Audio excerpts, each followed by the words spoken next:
Welcome, everyone. Welcome aboard the citizenship. I say that because we're all deep in Admiralty jurisdiction. And so how many people here could tell me, we're going to start with the notion of transport tonight, because transport's a favourite one of mine. How many people can tell me what they think transport really means? A means to get from A to B, maybe? Good. Well, mechanised transport, vehicles, etc. Okay, vehicles. Just a means to get around. Okay, so transport, let's take it apart. Transport.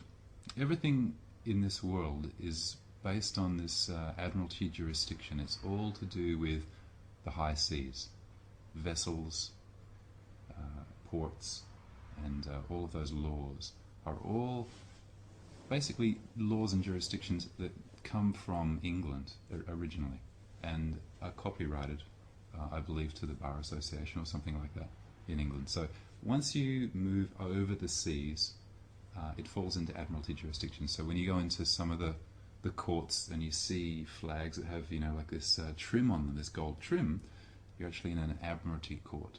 So it becomes something like the high seas here. Now, transport is the transfer between two ports. So what are we transferring here? What are we transporting? Well, Usually, goods and people. yeah, we're actually transporting people. The people themselves are the goods. They're the cargo. So the vehicle or the vessel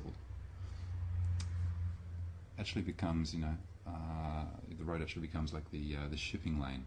And so you actually transfer something from one port to another port, and it's regulated by the transport, Department of Transport. Right? So where does this all leave us? Well, we have these things called vehicles that we're told are vehicles, are private automobiles. What they really are another type of vehicle or vessel to ship around the Strawman. So we all have Strawmans. Does anyone here not know what the Strawman is? I'm not that clear No. on what the Okay. definition Well, is. the Strawman is probably the first place we should start. The Strawman is your front. He's the all capital letter fiction that the governments and corporations create. This is where the matrix comes in. Like, there's the natural world, and there's the machine world. And the machine world, the digital world, emulates the natural world. It's the hidden world, and it emulates it in three ways, and that's with electricity, water, and salt. They're the three basic constituents of all life, and the machine world emulates that. And so you have Admiralty jurisdiction, you have circuit courts, you have charges, you have discharges, and all of the other elements that make up this machine world are based on the natural world. And so it's this kind of duplicate, so that we don't actually see it or know that it's there. So your Strawman, this all capital letter fiction, is created when you're birthed.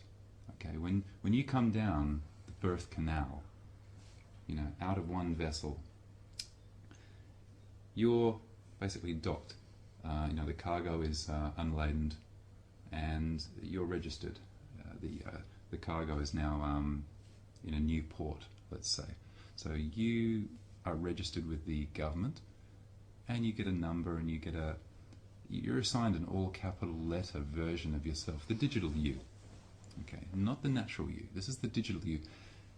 And what the government does is it takes that digital you, and it creates an account, and that account is called the Strawman.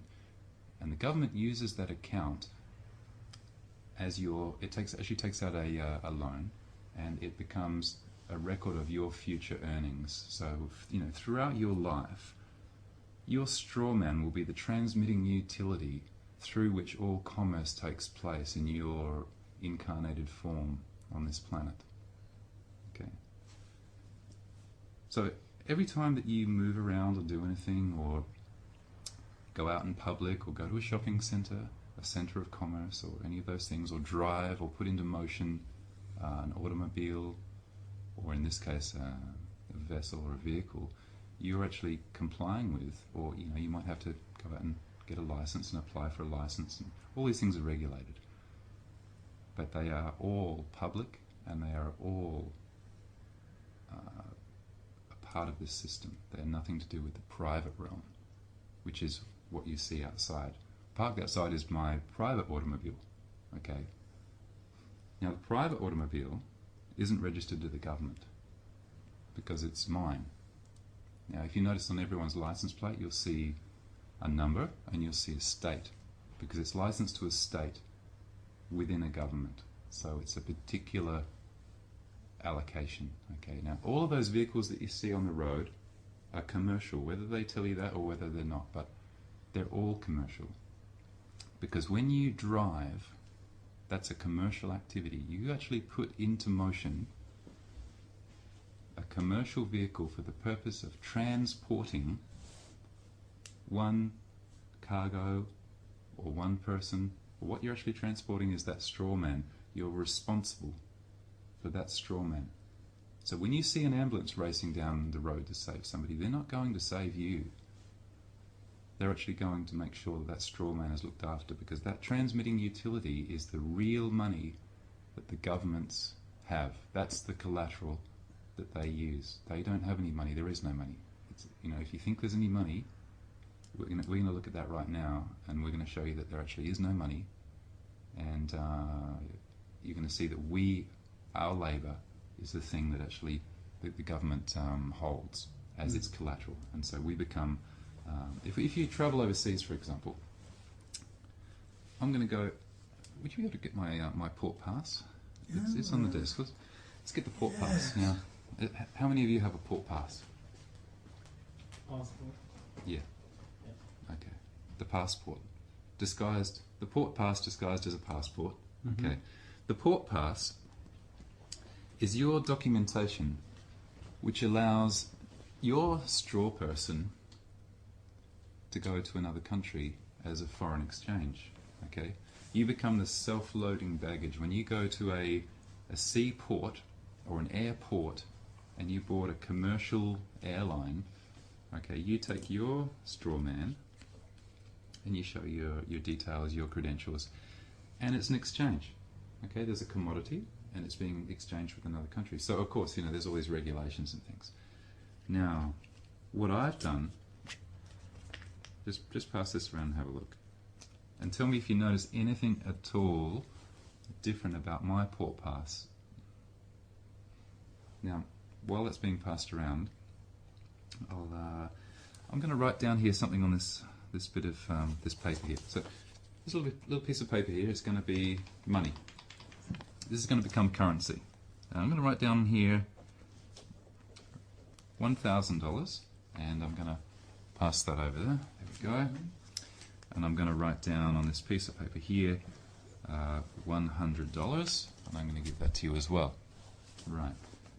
Now, I'm going to ask you to sign your name on this piece of paper.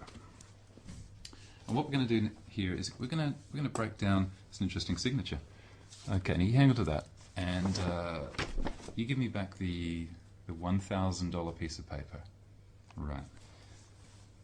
What we're going to do here is we're going to create a little bit of a credit card facility here. Right. Let's say our friend over here, I'm going to be the credit card facility, the credit card provider. I could be GE, I could be any one of a number of corporations. This person believes that money is real. So he's going to come to me and ask me for $1,000 credit so that he can go out and perhaps purchase something else, which he doesn't actually realize has already been paid for. It's actually prepaid, because everything is prepaid by the labor of the people who create it. Right? Mm-hmm. We're not actually paid with anything of any value. And here's the point: there is no lawful money in circulation backed by anything of value. Okay? There's no lawful money in circulation backed by anything of value. It's all fiat. And so you never actually receive anything of value. You never get paid. And so if you never get paid, where's the taxable event? There isn't one. So, you're going to come to me and ask me for $1,000 of credit. So I'm going to offer you this credit card, Thank you very much. and I'd like to take from you your negotiable instrument. So could you please hand me your signature? Oh. You don't want the $100? No, not yet.